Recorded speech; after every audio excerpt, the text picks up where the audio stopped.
Today's sermon is titled Reiki as My Spiritual Path, to be delivered by Jessica Miller.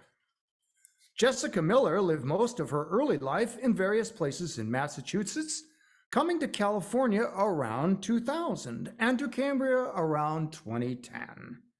After learning Reiki in 1992, she has trained over 5,000 people in Reiki, most recently in her own style of Reiki, Reiki Explorer. She has trained and taught Reiki throughout the United States and Japan, and wrote Reiki's Birthplace, a site guide to Kurama Mountain. Jessica? Thank you. You're welcome.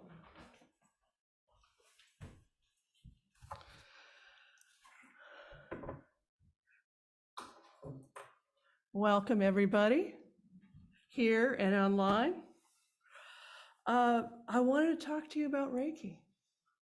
I've been talking about Reiki nonstop for the last 30 years, but somehow talking to you is still incredibly special.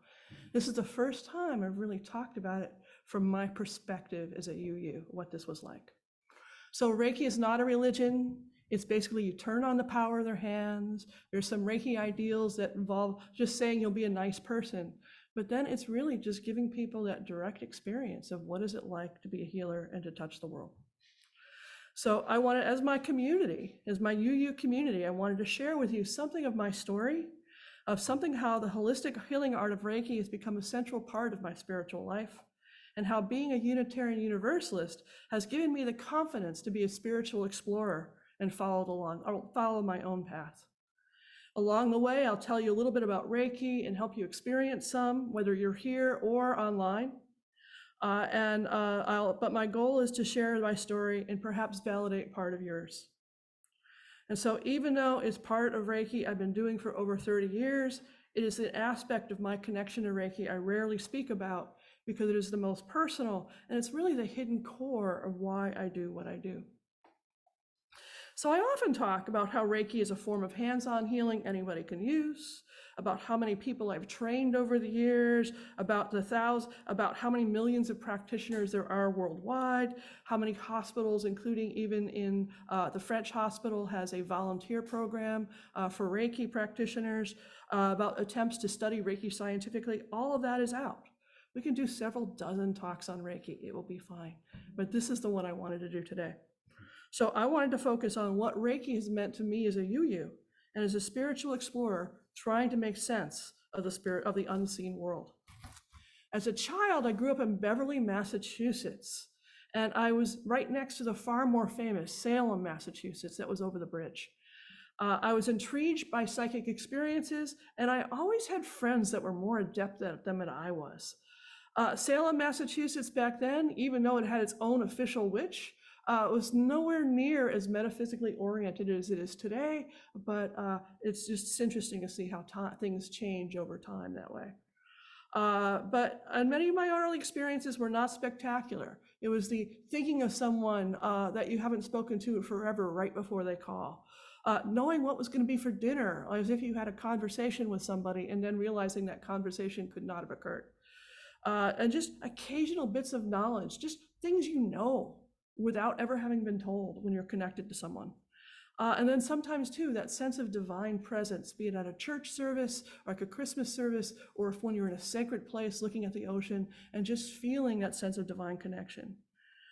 And the world divides into those for whom the psychic spiritual experiences are an ordinary part of life, and those who are certain they are all fabrications and delusions, and both groups stare at each other and say, clearly you are not paying attention to reality. But the vast majority of people are like myself, people that are in between, people that have some experiences and some science viewpoint and are trying to figure out how to weld the world together and are looking, and like myself, a lot of other people, we all look outside. We look to books for answers. We look around us. We look for validation in the world around us.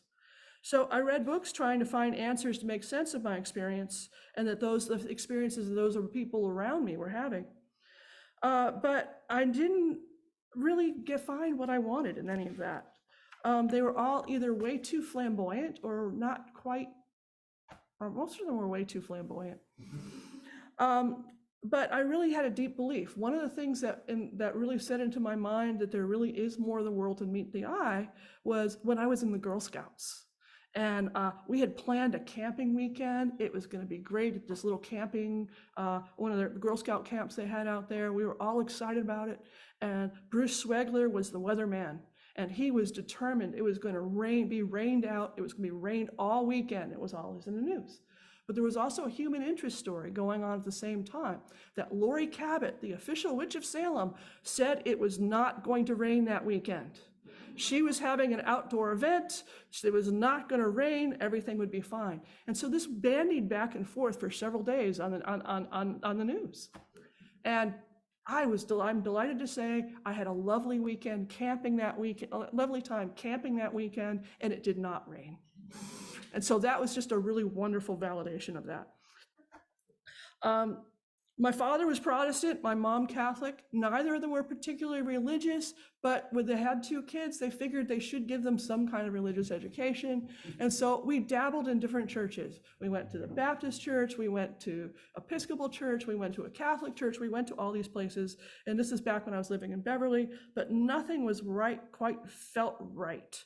And nothing felt right to them either, because they're the ones deciding where we're going to go. And I didn't know what my inner truth sense was tuned to, but it was not conventional Christianity. To this day, unless I'm in a UU church or possibly Unity, I usually judge any church service I attend by how much of the time do I spend mentally arguing with the sermon in my head. If I don't argue, it's obviously must be a good sermon. We're good. So then we found the North Shore Unitarian Universalist Church in Danvers, and it was a revelation to just be able to relax and be myself, to be able to admit both doubt in traditional religion and belief that there really was something out there. And it just gave me a sense of permission to be a spiritual explorer and to value my own inner sense of truth. And I started to feel more comfortable in my own skin and who I was inside. That even if I didn't have all the answers, and even if the church didn't either, there was a place I belonged, and we were all on this quest together. Then my parents moved 150 miles south to Cape Cod, and their new business of trying to run a greenhouse, growing plants, made going to church unrealistic, and there wasn't a good UU church nearby. But I stayed at UU in my heart, and I continued to explore. And I've always had two sides to my nature, the magical intuitive side and the logical analytical side. And my goal in life is to try and figure out how to use the two sides of my brain together. So instead of going in circles, I can go in a straight line. In college, I studied biology. I was interested in ecology and evolutionary biology. And I discovered that a lot of the complexity of ambiguity of doing real science, especially biological science, is very different than what you learn in high school. In high school, it's like, these are the facts, and this is what you know. But when you're really doing science, it's all about, the clever part is not coming up with the theories. Anybody can come up with theories. But can you create a way of testing that theory that tells you something about that reality? And then you have to convince everybody else that happened. So you can't test the theory of evolution, for example. You can only test the things the theory of evolution predicts. You can't test an ecosystem. I wonder if this ecosystem how is this ecosystem doing this year compared to last year? Let's put it on a scale and find out. There's questions, and so the clever part of science is coming up with these things. You run simulations. What can you capture that's essential in a simulation? What you can measure the size of the animals that grow in different environments, assuming you can catch them. You can make you can make a strong case for evolution. You can make a strong case for different kinds of ecological progress, but it's hard to make it an absolute firm thing. It's not like physics where you can just do an experiment and get a result. And I think even in physics, they have some of the same kind of issue. So I really took a lot home from that, of this idea of how do you test the untestable? And so after college, the focus on thinking about that has been hugely useful in how I ultimately approached Reiki and spirituality today. So much about what we know about different spiritual paths and about different different ideas about the unseen world were based on people who had ideas, but not necessarily direct experience. Whether it's religion's views on God or stories about UFOs or things about the human energy system, there's all these books are full of things that are quoting what other people said and their grand theories, and I wanted something a little more experiential. Long before I discovered Reiki, I started taking Tai Chi and Qigong. And I found that when you do a class with a Western trained teacher, they spend a great deal of time trying to convince you that Qi is real. Qi is the Chinese word, Qi is the Japanese word, it's the same stuff. But they try to spend a lot of time convincing you it's real. If you train with somebody who's more of an Asian trained teacher, then they don't even bother telling you it's real at all. It's like, we're gonna use this today. We're gonna practice this today. And they just sort of jump right in and tell you how to develop it and use it. And so one of the most common exercises for that is creating energy balls. So whether you are here or whether you're home, let's do it. So what I want you to do is, first of all, I am really charged up right now. And because of that, this may be easier than it is for you to do at home because it's a field effect. All of our energies are layering on top of each other. Just like in meditation, I think it's easier to meditate in a group than it is when you're home because you get to meditate. Your energy field builds on the top of the other energy fields of the people there. Okay, so the energy ball exercise. These are your hands. Okay, this is air. I love my controls. This is air. See how air feels? And now bring your hands together and see if you can feel a little shift in density, a little shift in heat or vitality, and so forth between your hands. Now, the traditional way of doing it is actually to rub your hands together. Go like this. And this activates all the acupuncture points on your hands and fingers. Now, I find a good number of you are probably already natural healers. And you may find that this works just fine without a whole lot of pretense. But just rubbing your hands together is a great way of doing it, and then playing with it again.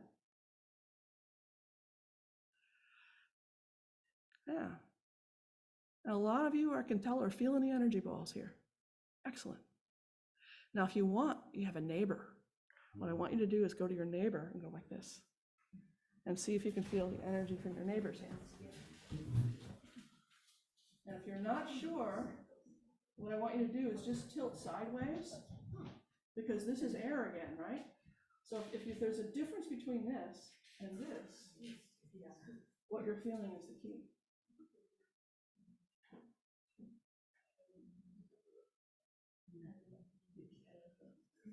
And at home, there's a distance. You can do this distance as well, same thing. So after you've taken the energy and played with it a moment, now what I want you to do is if you have any areas of issue on your body, you know where they are.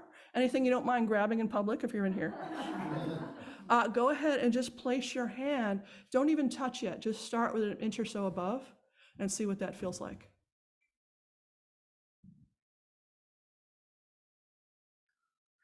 Welcome to my world.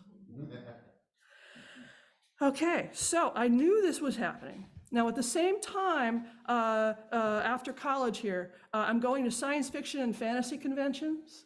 And then I started going to pagan and new age weekends because they were often the same people that went to both kinds of things. And I was going for years. Now, these weekends are hour-long, have all these hour-long events where people give talks on whatever they thought would be interesting as a metaphysical topic to give a talk about. Because of these events, I'm a great person to talk to if you want to know a little bit about a lot of things.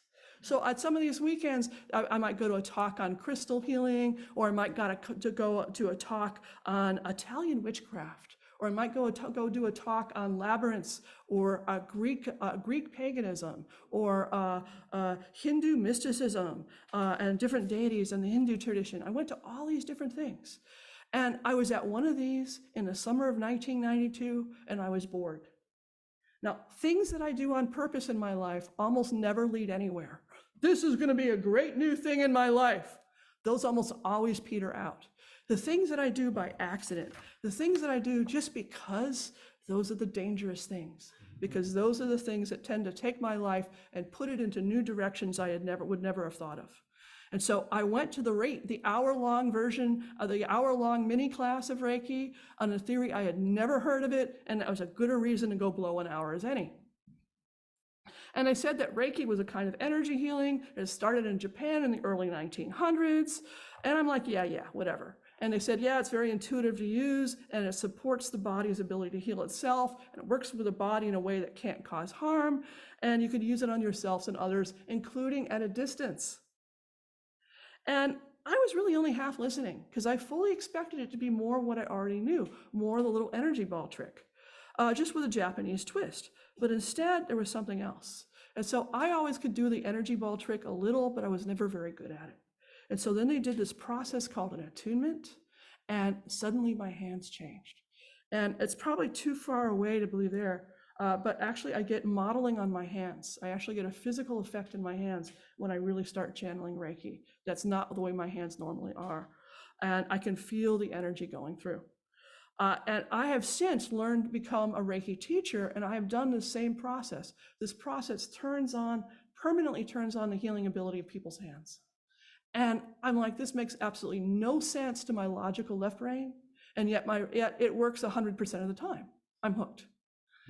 One of the things that scientists and mystics share in common is that desire to stand on the abyss of reality and look over the edge and say, what is there? What does not make sense, but what results am I getting that don't make sense based on what I currently know? And what can I do to try and figure it out? And so I had to spend time figuring out. And so while it was my entire life, I'd been kind of a dabbler. I'd tried a class here, class there, learned all these different things. But when I encountered Reiki, I was hooked. And because my first exposure, Reiki is normally done as a 2-day class just for the intro levels. And mine only was like an hour each. But because my first exposure to Reiki were so short, I knew I didn't know everything. And I've been overcompensating ever since, and continuing to learn as much as I could. So I learned from multiple teachers. I ended up going to Japan and spending time both learning Japanese style of Reiki and spending time myself communing on the mountain where Reiki started. I have my Karama book and my Reiki manuals are over there, and you can look at them after the service if you want, and they're all available on Amazon. And it was amazing, and it's continued to be amazing, and it's continued to be that intuitive thing that just really keeps me focused and going.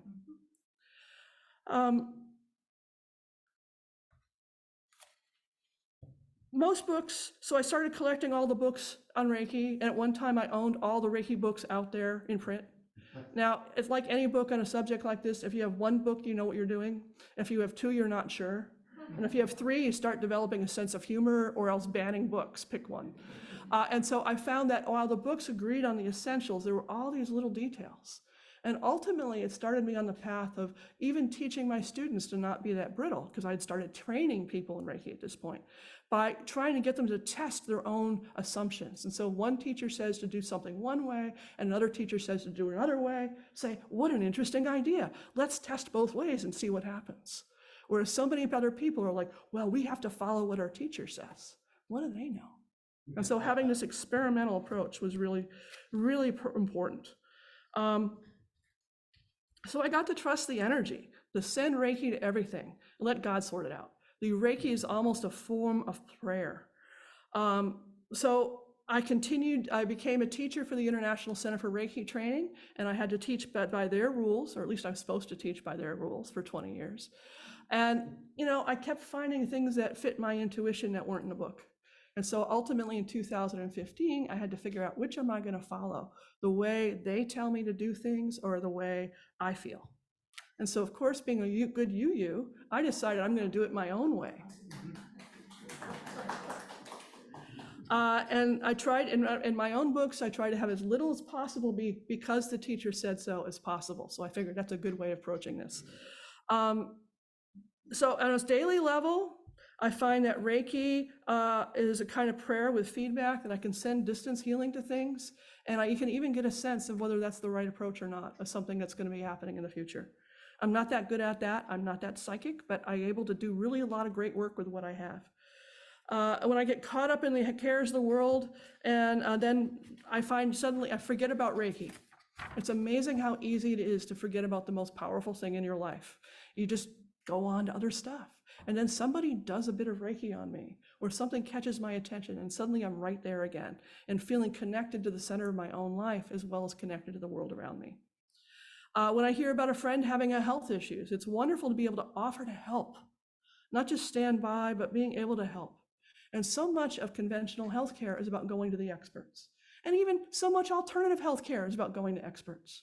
And one of the things that I love about Reiki is that you are enough, and that you have this in your hands, and it gives you something you can offer. I just had this happen last week. I've been a tour guide at Hearst Castle, and I'm not going to tell you names because I doubt you know him, but who knows? And he hasn't. But I have a tour guide who's been having issues that have been preventing him from giving tours, and so he's trying to figure out what he's going to do with his life. And it's something that affects the mitochondria of the cell, and he just has no energy to do more than like 2 hours for stuff a day. And so I offered to do Reiki on him. He knew less about Reiki than you guys did. Absolutely nothing. He just came because I said, show up. So I did Reiki on him. And it is not like 100% better. I wish it was one of those stories. But he started being able to actually have the energy to call the chiropractor. And he said, normally that would have taken me 2 weeks to even get up the nerve to call to make an appointment. And it just kind of happened. And he starting to have energy again. And so I'm hoping, but just for him and I to be able to have something that I can offer him and that the people I train can offer is just hugely powerful. So on a more profound level, I periodically have moments of awe, that moments of knowing, that feeling I'm part of the web of the divine plan, even if I don't know what it is yet. I at least feel like I'm connected in there, and that in some small way I'm helping. In some small way, I'm making the world a better place, and I'm helping other people make the world a better place. And so whether you explore Reiki or some other kind of energy work or conventional prayer, or just do your own thing with your hands, my hope is that my story will give you some sense that there really is more to the world than meets the eye, and that and my experience will encourage you to include that as part of your own spiritual path. And to thank you, and by extension, the UU community, for helping me set my feet on this path. It has been a great adventure, and I'm glad to share it with you. Thank you.